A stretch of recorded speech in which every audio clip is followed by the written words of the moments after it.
प्रिय भक्तों, आज हम आपको सुनाने जा रहे हैं देवों के देव महादेव की वह पावन कथा जो जीवन को दिशा देती है, मन को शांति देती है और आत्मा को जागृत करती है। सृष्टि के आरंभ से भी पहले, जब न समय था, न आकाश, न पृथ्वी, न सूर्य था, न चंद्रमा, न तारे, तब केवल महादेव थे। वे निराकार थे, अनंत थे और पूर्ण शून्य में भी पूर्णता थे। उन्हें आदि, अनादि और अनंत कहा जाता है, अर्थात जिनका कोई आरंभ नहीं, कोई अंत नहीं। महादेव आदि योगी। सृष्टि से पहले महादेव गहन ध्यान में स्थित थे। वही ध्यान से योग का जन्म हुआ, इसलिए उन्हें आदि योगी कहा गया। उनके ध्यान से ही चेतना जागृत हुई, ऊर्जा का संचार हुआ और उसी कंपन से सृष्टि का बीज पड़ा। न समय था, न मृत्यु। उस समय न जन्म था, न मृत्यु, न सुख, न दुहक। महादेव ही काल थे और महाकाल भी। समय उन्हीं से चला और उन्हीं में विलीन होता है।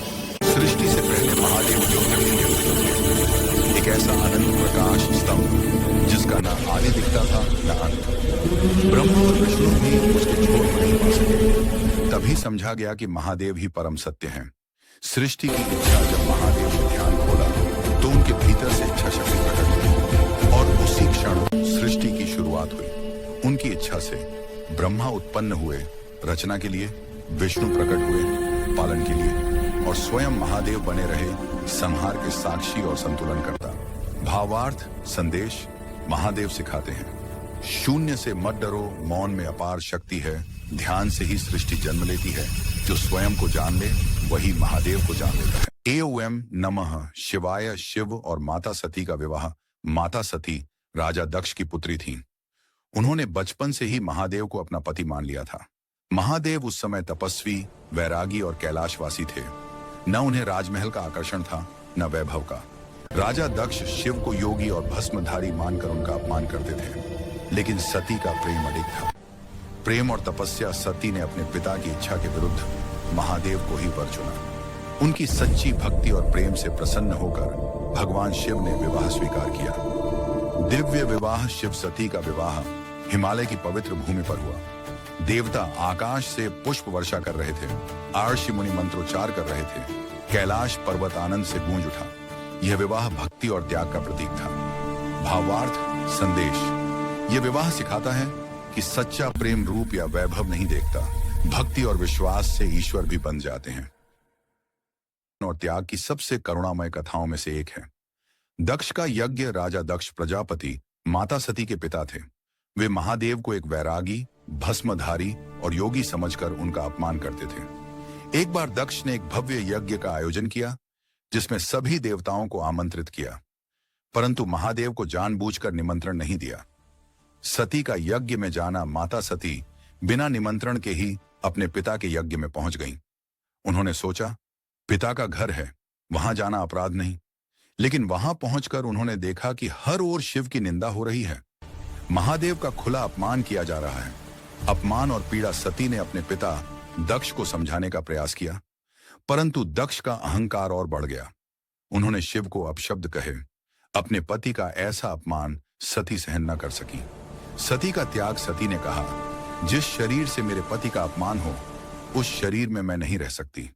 योगाग्नि द्वारा उन्होंने उसी यज्ञ की अग्नि में अपने प्राणों का त्याग कर दिया। पूरा यज्ञ स्थल स्तब्ध रह गया। देवता मौन हो गए, सृष्टि कांप उठी। शिव का प्रलय। जब यह समाचार महादेव तक पहुंचा तो उनका क्रोध तांडव बन गया। उन्होंने वीरभद्र को उत्पन्न किया। यज्ञ का विध्वंस हुआ। दक्ष का अहंकार चूर चूर हो गया। बाद में शिव ने दक्ष को जीवन तो दिया, पर यह संदेश स्पष्ट कर दिया कि अहंकार का अंत निश्चित। महादेव शिव का तांडव। माता सती के त्याग के बाद महादेव का हृदय शोक और क्रोध से भर उठा। यह केवल एक पति का दुहक नहीं था, यह धर्म के अपमान का प्रलय था। वीरभद्र का प्रकट होना। महादेव ने अपनी जटा से वीरभद्र को उत्पन्न किया। क्रोध, न्याय और विनाश का स्वरूप। वीरभद्र को आदेश मिला, दक्ष के यज्ञ का अंत कर दो। प्रलयकारी तांडव। महादेव ने तांडव आरंभ किया। आकाश कांप उठा, पृथ्वी डोलने लगी। देवता भयभीत हो गए, दिशाएं शून्य हो गईं। शिव के चरणों की गति से समय रुक गया। यह नृत्य क्रोध का नहीं, न्याय और संतुलन का नृत्य था। दक्ष यज्ञ का विनाश। वीरभद्र ने यज्ञ को नष्ट कर दिया। दक्ष का अहंकार चूर हो गया। देवताओं ने शिव से क्षमा मांगी। करुणा का रूप क्रोध शांत होने पर महादेव ने दक्ष को पुनर्जीवन दिया, यह दिखाने के लिए कि शिव विनाशक नहीं, करुणामय है। तांडव का अर्थ तांडव सिखाता है।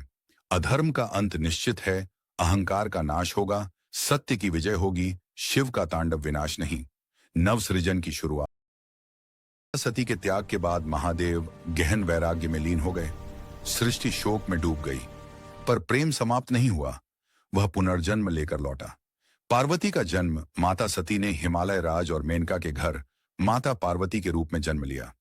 बचपन से ही उनका हृदय महादेव की भक्ति से भरा था। कठोर तपस्या, युवावस्था में पार्वती हिमालय की गुफाओं में कठोर तप करने लगीं। वर्षों तक केवल फल फूल, फिर केवल पत्ते, फिर निराहार, केवल शिव नाम का जप। बर्फ, वर्षा, आंधी, कुछ भी उनकी भक्ति को डिगा न सका। परीक्षा और विश्वास, देवताओं ने कामदेव को भेजा ताकि शिव का ध्यान भंग हो, पर शिव की तीसरी आंख से कामदेव भस्म हो गया। पार्वती की तपस्या और भी दृढ़ हो गई। शिव की स्वीकृति, अंततः महादेव ने साधु का वेश धारण कर पार्वती की परीक्षा ली। पार्वती के अडिग प्रेम और भक्ति से प्रसन्न होकर शिव ने उन्हें स्वीकार किया। शिव पार्वती विवाह, माता पार्वती की कठोर तपस्या और अडिग भक्ति से अंततः महादेव प्रसन्न हुए। योगी शिव ने गृहस्थ जीवन स्वीकार किया और सृष्टि में पुनः संतुलन स्थापित हुआ। विवाह का शुभ मुहूर्त, देवताओं ने हिमालय की पवित्र भूमि कैलाश पर्वत को विवाह स्थल चुना। ब्रह्मा जी स्वयं पुरोहित बने, विष्णु जी ने कन्यादान कराया और सभी देवता, आशी, गंधर्व इस दिव्य विवाह के साक्षी बने। अनोखी बारात, महादेव की बारात अद्भुत और अलौकिक थी। भूत, प्रेत, गणनाग, पशु पक्षी, डमरू और तांडव की ध्वनि पहली बार वैराग्य और वैभव एक साथ दिखाई दिए। पार्वती का रूप, माता पार्वती दिव्य सौंदर्य से युक्त थीं। शांत मुख, करुणा से भरी आंखें और भक्ति से चमकता तेज। दिव्य मिलन अग्नि के साथ फेरे हुए।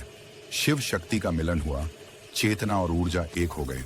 यह विवाह केवल दो व्यक्तियों का नहीं, पुरुष और प्रकृति का मिलन था। भगवान गणेश का जन्म, शिव पार्वती विवाह के बाद कैलाश पर्वत आनंद और शांति से भर गया।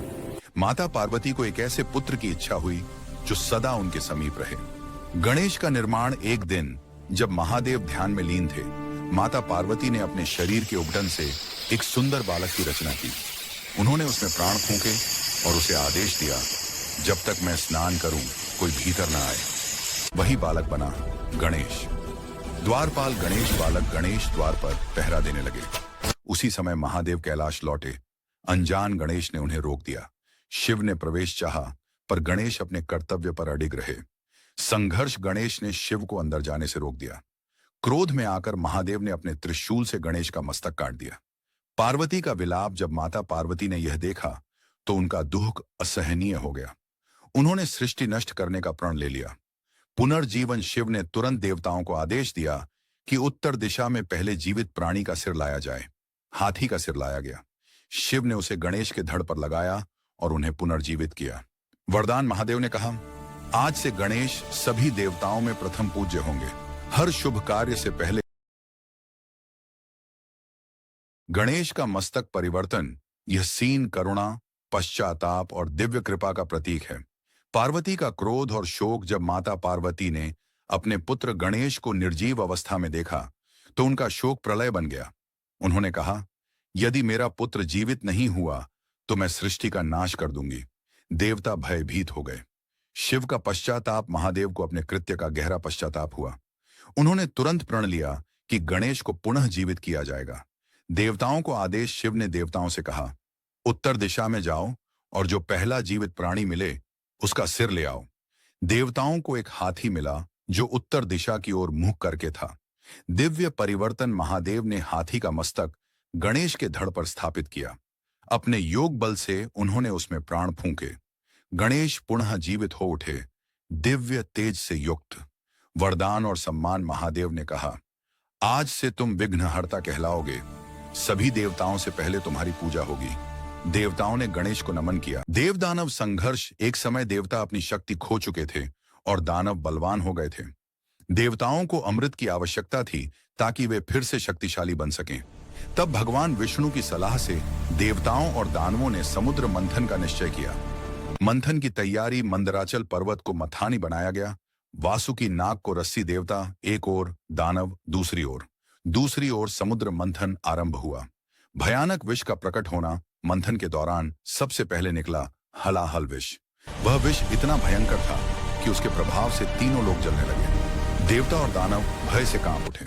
महादेव की शरण सबने मिलकर महादेव से प्रार्थना की। सृष्टि की रक्षा के लिए शिव आगे आए। विषपान महादेव ने उस भयानक विष को अपने कंठ में धारण कर लिया। माता पार्वती ने उनका कंठ पकड़ लिया ताकि विष नीचे न जाए। इसी कारण शिव का कंठ नीला हो गया। तभी से वे कहलाए नीलकंठ महादेव। मंथन से प्राप्त रत्न इसके बाद समुद्र से निकले। कामधेनु, कल्प वृक्ष, ऐरावत, लक्ष्मी माता और अंत में अमृत कलश। इसी के साथ यह कथा समाप्त होती है।